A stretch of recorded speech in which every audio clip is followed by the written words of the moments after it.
তালাবন্ধ ঘরে অনাকাঙ্ক্ষিত কেউ প্রবেশ করলেই বেজে উঠবে সাইরেন। মুহূর্তেই ধোঁয়ায় আচ্ছন্ন হয়ে যাবে পুরো ঘর। বাসার নিরাপত্তা নিশ্চিতে পুরোপুরি বাংলাদেশি এই প্রযুক্তির নাম সতর্ক। চুরি থেকে রক্ষা করে, আগুন থেকে রক্ষা করে, যে কোনো রকমের অসুস্থতার সময়ে আপনাকে emergency alarm support, ambulance support দেয়, ডাকাতি সিচুয়েশনে, প্যানিক সিচুয়েশনে আপনাকে সহযোগিতা করে। বাংলাদেশ চীন মৈত্রী সম্মেলন কেন্দ্রে 3 দিনব্যাপী আয়োজিত BIID মেলায় এমন আরও অত্যাধুনিক প্রযুক্তি তুলে ধরেছেন দেশি বিদেশি উদ্যোক্তা ও ব্যবসায়ীরা। জায়গা পেয়েছে নবায়নযোগ্য জ্বালানি, বৈদ্যুতিক পাওয়ার প্লান্ট ও মিটার, বর্জ্য পরিশোধন ভিত্তিক বিভিন্ন প্রকল্প। প্রদর্শন করা হয়েছে তারবিহীন বিদ্যুৎ সংযোগের মতো পাওয়ার সলিউশনেরও।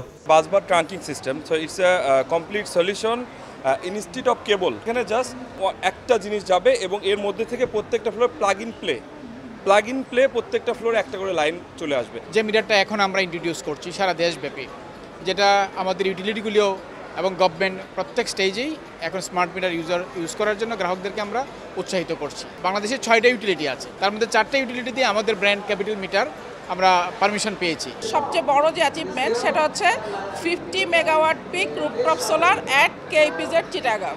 সো এখানে 50 মেগাওয়াট পিক যে রুফটপ সোলার হয়েছে, এটা দিয়ে এই ইন্ডাস্ট্রির সব রকমের যত রকমের মেশিনারি আছে সবকিছু কিন্তু চলছে। এক ছাদের নিচে জ্বালানি ও নির্মাণ সংশ্লিষ্ট এত সব পণ্য ও প্রকল্পের দেখা পেয়ে সন্তুষ্ট আগত দর্শনার্থীরা। কেউ কেউ নিজেদের ভবন ও ব্যবসা প্রতিষ্ঠানের জন্য ইতিমধ্যে ক্রয়াদেশও দিয়েছেন। এই মেলাগুলোতে আমি খুঁজছি সোলার যে অ্যাক্সেসরিজগুলো। বাংলাদেশি টেকনোলজি যে মানে ইলেকট্রিক্যাল সেক্টরে যে ডেভেলপ করতেছে সেটা আমরা বুঝতে পারলাম। প্রদর্শনীটির এবারের আয়োজনে বাংলাদেশ, চীন সহ 12টি দেশের 130টি প্রতিষ্ঠান অংশ নিয়েছে, যা চলবে শনিবার রাত 8টা পর্যন্ত। ফরহাদুর রহমান, সময় সংবাদ, ঢাকা।